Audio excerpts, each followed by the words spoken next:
Bonsoir, bonsoir chers amis. Je m'excuse du retard que j'ai accusé pour la diffusion de ce direct.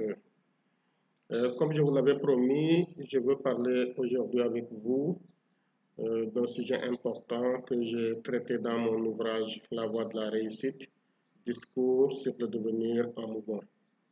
Il s'agit donc de parler aujourd'hui du challenge personnel comme principe fondamental de la réussite. Alors, ceux qui n'ont pas encore le livre, il est là, il est disponible. Donc, le voilà, le livre, La voie de la réussite. Un livre très motivant qui pourra peut-être vous aider dans beaucoup de domaines.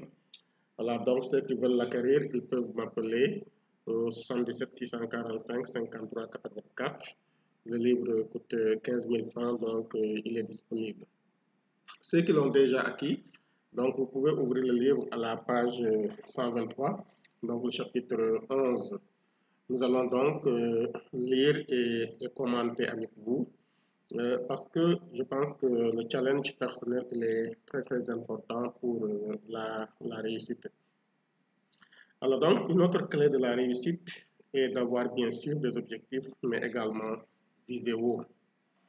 Il faut se faire un challenge à soi-même. Il est souvent important de se fixer la barre très haute, sans pour autant se surestimer. Ceci permet de se dégourdir davantage et d'aller au-delà de ses limites pour l'atteinte des objectifs. On ira ainsi puiser au fond de soi-même, dans ces ressources les plus insoupçonnées qui nous feront déplacer les montagnes. Plus l'objectif est haut, plus on a la chance de se réaliser et de réaliser le fond de son être, même si l'objectif fixé n'est pas atteint. Alors c'est important ici de se fixer des objectifs, comme je l'ai dit dans le livre, et surtout de se fixer des objectifs très hauts. Parce que, comme je l'ai dit, plus les objectifs sont hauts, plus donc on a la possibilité d'atteindre des degrés beaucoup plus hauts. Parce que comme le disait l'autre, à défaut d'atteindre la Lune, on tombe dans les étoiles. Et donc, se fixer des objectifs nous permet d'avoir un challenge. Mais les objectifs doivent également être maintenant des objectifs raisonnables. Ne pas se surestimer, comme je l'ai dit tout à l'heure. Fixer des objectifs hauts nous permet de nous mettre plus en valeur. Il faut savoir viser la lune, car en cas d'échec, on atterrit dans les étoiles. Ainsi parlait Oscar Wilde. Ce que semble confirmer Aldous Huxley quand il dit que chaque profond, lorsque nous l'avons réalisé devant un toit sur lequel on peut marcher pour construire le prochain plafond. En clair, quel que soit le niveau de l'objectif fixé, même si on ne l'atteint pas entièrement, on aura fait des efforts qui nous auront permis de quitter notre stade initial pour remonter un peu plus haut et emmagasiner ainsi une expérience qui nous permettra de mieux nous fortifier pour attaquer la prochaine étape. Alors donc se fixer des objectifs et se battre pour les réaliser nous permet, comme je l'ai dit tout à l'heure, si nous n'avons pas atteint l'objectif, on a comme l'impression qu'on a échoué. Mais comme je le dis souvent, en réalité, l'échec n'existe pas, c'est une vue de l'esprit.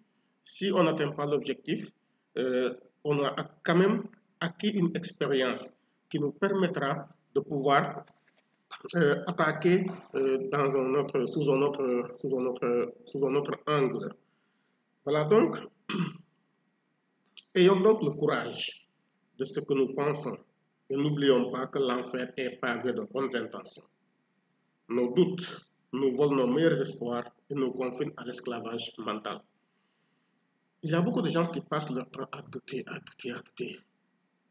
Et on nous a démontré que la plupart de nos doutes et de nos peurs ne se réalisent jamais. Et comme je l'ai dit tantôt, l'enfer est pavé de bonnes intentions. Il y a beaucoup de gens qui ont des projets merveilleux, très bien réfléchis, très bien écrits, mais qui ne se réalisent jamais parce qu'ils ne sont jamais passés à l'action. Or, l'action est au début et à la fin également de toute réussite. Donc, ils nous font vivre donc ces doutes dans la peur au quotidien et peuvent même ruiner notre santé. Car la santé physique est intimement liée à la santé mentale. Comme le dit si bien Shakespeare, nos doutes sont des traîtres et nous privent de ce que nous pourrions souvent gagner de bon, parce que nous avons peur d'essayer. Cependant, même si la réussite est liée au bonheur, il ne faut pas confondre les deux. Lorsqu'on a un objectif, on se bat pour l'atteindre. On met tous les moyens dont on dispose en action pour y arriver.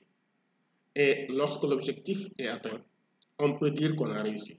Cependant, on peut obtenir ce que l'on recherchait et au final ne pas être content, tout simplement parce que, pour une raison ou une autre, on ne se sent pas dans ce qu'on a obtenu. La réussite, c'est obtenir ce que l'on veut, le bonheur. Le bonheur, c'est apprécier ce que l'on obtient. Donc la réussite, c'est obtenir ce que l'on veut, et le bonheur, c'est apprécier ce que l'on obtient, nous disait Jackson Brown. Nous devons alors nous atteler à obtenir les deux à la fois, c'est-à-dire réussir dans le bonheur. Il ne sert à rien de dire qu'on a réussi alors qu'on est dans la peine tout le temps, alors qu'on est dans le bonheur, qu'on n'est pas dans le bonheur.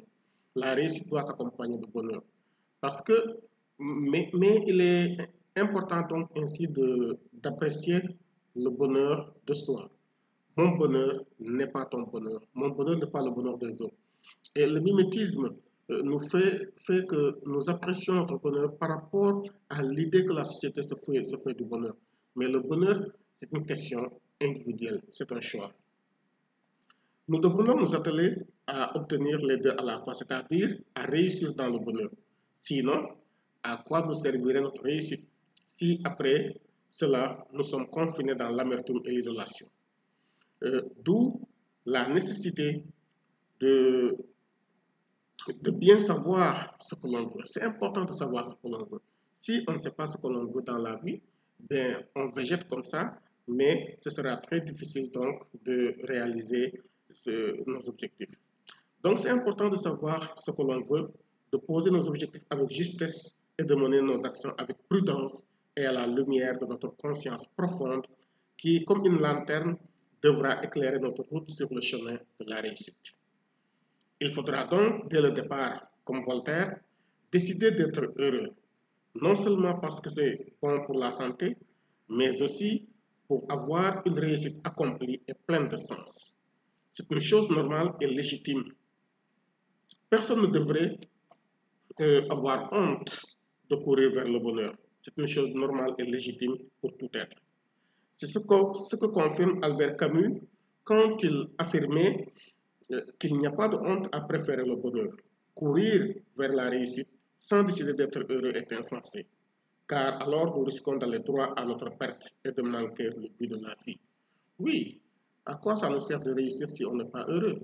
Je pense que dans la vie, chaque être humain également vise le bonheur, vise à être heureux.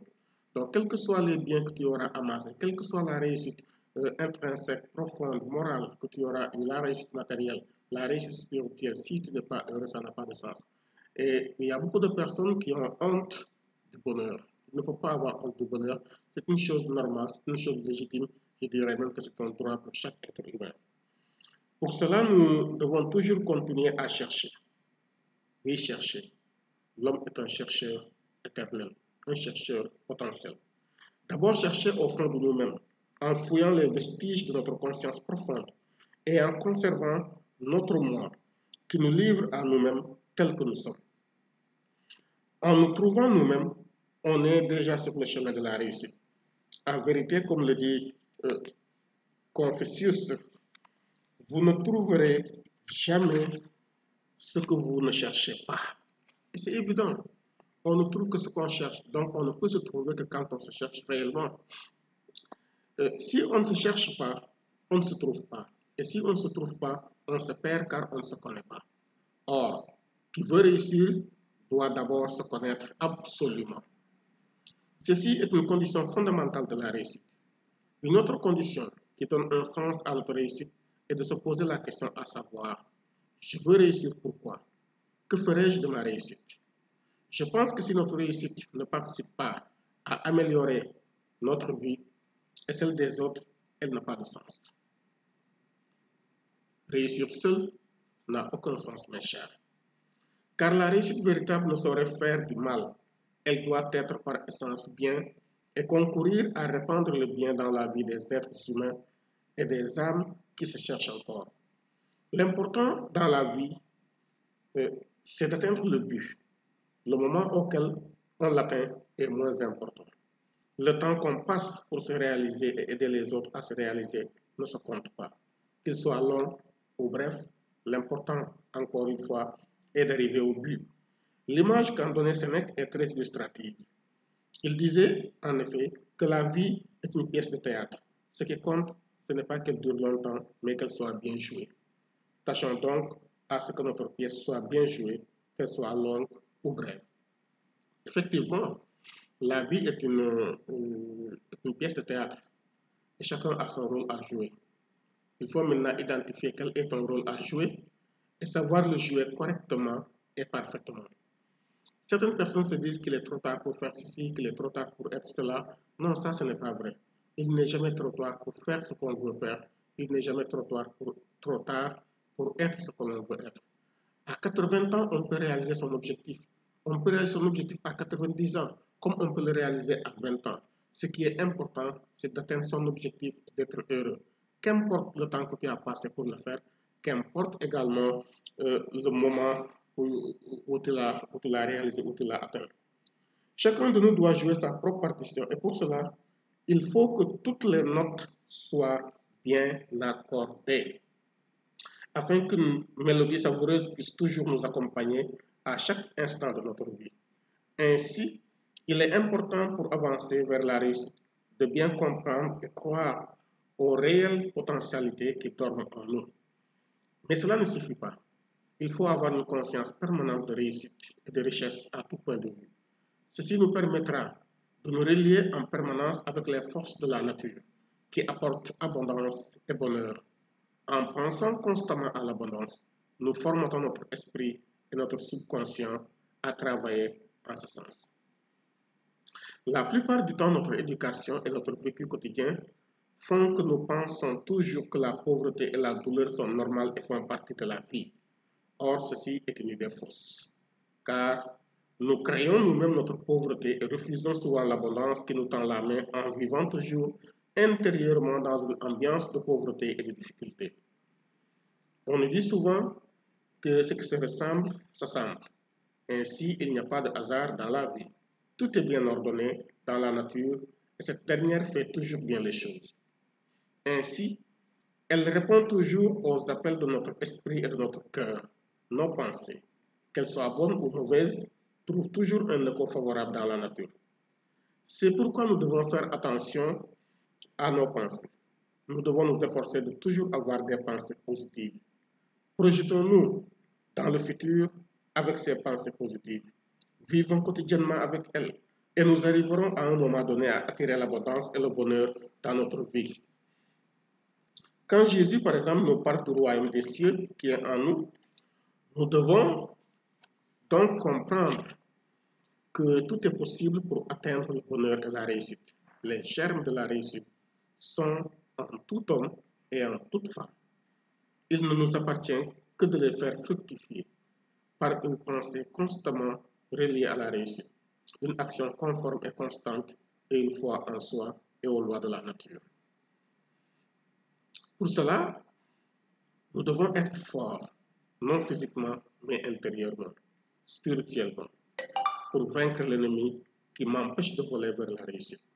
À ce titre d'ailleurs, le chef Lakota disait « Je veux être fort, non pour dominer mon frère, mais pour vaincre mon plus grand ennemi, moi-même. » En vérité, notre plus grand ennemi se trouve en nous-mêmes et non en l'autre.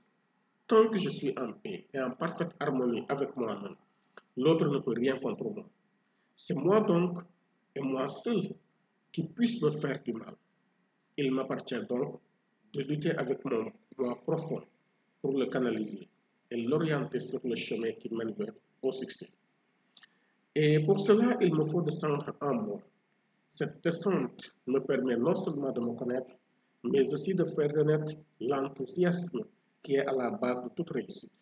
En effet, comme le disait Emerson, rien de grand n'a jamais été réalisé sans enthousiasme. Il faut de l'enthousiasme dans tout ce que l'on fait. Cependant, L'enthousiasme ne signifie pas précipitation.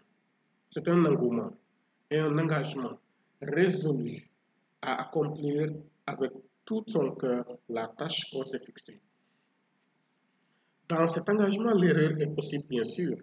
Et il y a beaucoup de personnes qui ont peur de faire des erreurs, mais l'erreur n'est pas mauvaise. Mais toute erreur ne signifie pas échec et signifie encore moins la fin de notre rêve. Le succès n'est en fait qu'une répétition d'échecs et de leçons bien apprises. C'est une assimilation du passé qui nous montre que rien n'est impossible et que notre destin nous appartient. Les choses peuvent changer à tout moment en notre faveur. Il suffit juste d'y croire fermement et de travailler dans ce sens. Ainsi, Jackson Adams disait que le seul destin qui existe est celui que l'on se crée. Ce n'est pas parce que vous n'avez jamais été riche que vous le serez à l'avenir. La leçon la plus importante que vous puissiez apprendre est que votre passé n'est pas nécessairement votre futur. Non, absolument pas. Notre futur est encore une fois et que nous pensons est encore une fois ce que nous pensons aujourd'hui. Nous pouvons le rendre radieux, merveilleux, lorsque la lumière des pensées positives irradie constamment notre esprit. C'est ce que nous dit Nicolas Hippolyte dans la philosophie du succès et de l'abondance quand il affirme que la vie est un écho. Elle nous renvoie les messages que vous émettez. Vous vivez dans la pauvreté lorsque inconsciemment vous émettez des pensées de pauvreté. Vous vivez, vous vivrez dans l'abondance quand vous vivrez avec des sentiments d'abondance. Ceci est incontestable. C'est une incontestable vérité. C'est ainsi que, dans ce contexte, que Joyce Brothers a déclaré que vos actes ne peuvent pas être conséquents si vous n'êtes pas conséquent avec vous-même.